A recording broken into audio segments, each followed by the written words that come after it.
नमस्कार, स्वागत है आपका हमारे चैनल पे। हमने एक सीरीज की शुरुआत की है जो कि basic to advance in stock market है। इस सीरीज का ये तीसरा वीडियो चैप्टर 3 है। इसमें आज हम बात करेंगे आईपीओ ग्रे मार्केट की। ग्रे मार्केट एक अनऑफिशियल और इनफॉर्मल मार्केट है जहां पर स्टॉक एक्सचेंज में शेयर के लिस्ट होने से पहले आईपीओ के शेयर को खरीदा और बेचा जाता है। ये ग्रे मार्केट अनरेगुलेटेड है, मतलब क्या है कि कोई लॉ और रेगुलेशन के कंट्रोल में नहीं होता है। ये ग्रे मार्केट इसलिए इंपॉर्टेंट होता है कि इन्वेस्टर ग्रे मार्केट को देखकर ही आईपीओ में अप्लाई करते हैं।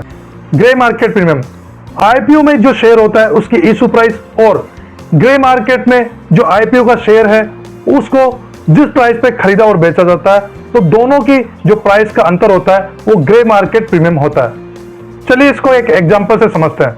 मान लीजिए किसी आईपीओ का शेयर का इशू प्राइस 100 रुपए है और कोई इन्वेस्टर ग्रे मार्केट में उस आईपीओ के शेयर को 30 रुपए अतिरिक्त देख के खरीदना चाहता है। मतलब क्या है, 130 रुपए में कोई इन्वेस्टर ग्रे मार्केट में खरीदना चाहता है, तो उस आईपीओ का जो शेयर है उसकी जीएमपी 30 रुपए होगी और एक अनुमान लगा सकते हैं कि स्टॉक एक्सचेंज में वो शेयर 130 रुपए के आसपास लिस्ट हो सकता है। लेकिन हमें यह भी ध्यान रखना है कि जीएमपी है उसकी कोई गारंटी नहीं है कि स्टॉक एक्सचेंज में वो शेयर 130 रुपए पे लिस्ट होगा। लेकिन इन्वेस्टर जीएमपी को देख के ही आईपीओ में इन्वेस्ट करते हैं। ग्रे मार्केट में ट्रेडिंग में कुछ महत्वपूर्ण बातें उनको ध्यान में रखना बहुत जरूरी है। ग्रे मार्केट एक अनऑफिशियल और अनरेगुलेटेड मार्केट है। ग्रे मार्केट में जो भी ट्रेडिंग होती है वो फोन कॉल पे होती है। ग्रे मार्केट में जो भी ट्रेडिंग होती है बायर और सेलर के म्यूचुअल ट्रस्ट पे होती है। ग्रे मार्केट में जो ट्रेडिंग होती है उसका सेटलमेंट ओनली कैश में होता है और जो सर्विस यूज होती है वो अंगाड़िया होती है। ग्रे मार्केट ट्रेडिंग 24 घंटे चलता है। ग्रे मार्केट अनऑफिशियल होने की वजह से गवर्नमेंट की तरफ से कोई रेगुलेशन नहीं है। ग्रे मार्केट में कोई भी ऑफिशियल और रजिस्टर्ड डीलर शामिल नहीं होते। ग्रे मार्केट में जो भी ट्रांजैक्शन किया जाता है उसका कोई कॉन्टेक्ट नहीं होता है। Grey market rate type, IPO का जीएमपी पॉजिटिव और नेगेटिव दोनों हो सकता है।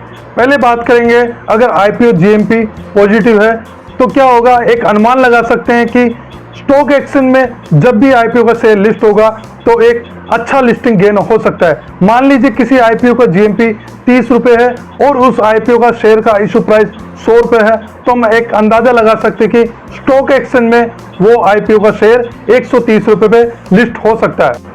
अब हम देखते हैं, अगर आईपीओ का जीएमपी नेगेटिव है तो हम अनुमान लगा सकते हैं कि जब ये आईपीओ का शेयर स्टॉक एक्सचेंज में लिस्ट होगा तो डिस्काउंट रेट पे लिस्ट होगा। मान लीजिए किसी आईपीओ का इशू प्राइस 100 रुपए है और जीएमपी उसका -30 रुपीज है, तो एक अनुमान लगा सकते हैं कि जब ये आईपीओ का शेयर स्टॉक एक्सचेंज में लिस्ट होगा तो 70 रुपए के आसपास लिस्ट होगा। Trading in grey market, grey market में ट्रेडिंग के लिए 3 लोगों की जरूरत होती है। पहला है बायर खरीदने वाला, दूसरा सेलर बेचने वाला और तीसरा डीलर। ट्रेडिंग जो ग्रे मार्केट में होती है वो पूरे भरोसे पर निर्भर करती है। सबसे पहला कदम होता है इन्वेस्टर डीलर का पता लगाता है। जैसे ही डीलर का पता चल जाता है, इन्वेस्टर फोन कॉल पे ऑर्डर प्लेस करता है। ग्रे मार्केट में ट्रेडिंग आईपीओ के अनाउंसमेंट डे से शुरू होती है और स्टॉक एक्सचेंज में उस आईपीओ के शेयर के लिस्ट होने से एक दिन पहले बंद हो जाती है। ग्रे मार्केट में जो भी ट्रेडिंग होती है उसका सेटलमेंट लिस्टिंग डे के सुबह 9:45 पे किया जाता है।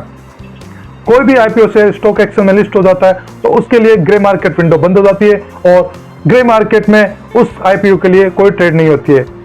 ग्रे मार्केट ट्रेड के लिए जो एक्सपायरी पीरियड होता है वो 90 दिन के लिए होता है। अगर ग्रे मार्केट ट्रांजैक्शन डेट से 90 दिन के अंदर आईपीओ नहीं लगता है तो डील कैंसिल हो जाती है। चलिए हम समझते हैं ग्रे मार्केट में बायर और सेलर का प्रॉफिट किस हिसाब से होता है। जैसा कि मैंने बताया, ग्रे मार्केट में एक बायर होता है, सेलर होता है और डीलर होता है। मान लीजिए कोई आईपीओ आया और उस आईपीओ में एक शेयर के इशू प्राइस 100 रुपए है। अब क्या होता है, एक बायर होता है वो डीलर को ढूंढता है। मान लीजिए बायर का नाम राजू है और वो डीलर ढूंढता है बाबूराव को। वो क्या करता है, बायर उस आईपीओ का जो शेयर प्राइस है 100 रुपए, उसको 130 रुपए में खरीदने के लिए लेता है। मतलब क्या है, अब उस आईपीओ का जो जीएमपी है 30 रुपए हो गया।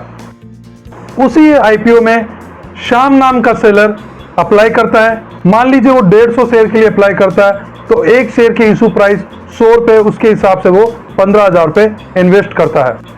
अब आईपीओ ग्रे मार्केट में जो बायर राजू है, उस एप्लीकेशन 15,000 रुपये की वैल्यू की जो एप्लीकेशन है, आईपीओ एप्लीकेशन, उसके अगेंस्ट में वो 19,500 रुपये पे करता है। अब मान लेते हैं कि स्टॉक एक्सचेंज में वो आईपीओ का शेयर 150 रुपये पे लिस्ट होता है, तो श्याम नाम का जो सेलर है और राजू नाम का बायर है, उन दोनों को प्रॉफिट किस हिसाब से मिलेगा। श्याम नाम के सेलर ने आईपीओ के एप्लीकेशन में 15,000 रुपये इन्वेस्ट किया था, लेकिन ग्रे मार्केट में जो राजू नाम का बायर है उसको 19,500 रुपये पे करता है, तो श्याम नाम के सेलर को 4,500 रुपये प्रॉफिट मिल जाता है। अब जो बायर है राजू, उसके प्रॉफिट को समझेंगे। जो राजू है उसने 19,500 रुपये पे किया था उस आईपीओ एप्लीकेशन के अगेंस्ट में, लेकिन स्टॉक एक्सचेंज में वो आईपीओ का शेयर है 150 रुपये पे लिस्ट होता है, तो 150 शेयर है और 150 रुपये पर लिस्ट होने की वजह से उसको पूरा 22,500 रुपये मिलते हैं। तो 22,500 रुपये और उसने इन्वेस्ट किया था 19,500, उनको हम माइनस करेंगे तो 3,000 रुपये आता है। तो जो राजू है बायर, उसको 3,000 प्रॉफिट ग्रे मार्केट में मिलता है। अब मान लेते हैं कि वही आईपीओ का शेयर स्टॉक एक्सचेंज में 70 रुपये पे लिस्ट होता है, तो बायर राजू और श्याम सेलर है, उनको किस हिसाब से प्रॉफिट मिलेगा। जो श्याम सेलर है उसने आईपीओ एप्लीकेशन में 15,000 रुपये इन्वेस्ट किया था, लेकिन उस आईपीओ एप्लीकेशन के अगेंस्ट में जो बायर राजू है 19,500 रुपये पे करता है, तो श्याम सेलर है उसको कोई नुकसान नहीं होगा, उसको वही 4,500 का प्रॉफिट होगा। लेकिन बायर जो राजू है उसको उस आईपीओ में नुकसान होगा, क्योंकि उसने 19,500 रुपये पे किया था, लेकिन स्टॉक एक्सचेंज में वो 70 रुपये पे लिस्ट हुआ, तो 150 शेयर का 70 रुपये के हिसाब से 10,500 रुपये होता है, तो टोटल उसका नुकसान 9,000 रुपये का होगा। यहाँ पर जो बायर होता है उसको नुकसान होता है और सेलर है उसको फायदा होता है।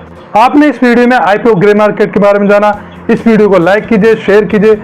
आपका कोई भी सवाल है तो कमेंट बॉक्स में डाल सकते हैं। अगर आप हमारे चैनल पर नए हैं तो चैनल को सब्सक्राइब कर लीजिए और बेल आइकन को प्रेस कर दीजिए, ताकि हमारा जो भी नया वीडियो आएगा उसका नोटिफिकेशन आपको मिलता रहेगा। वीडियो देखने के लिए धन्यवाद।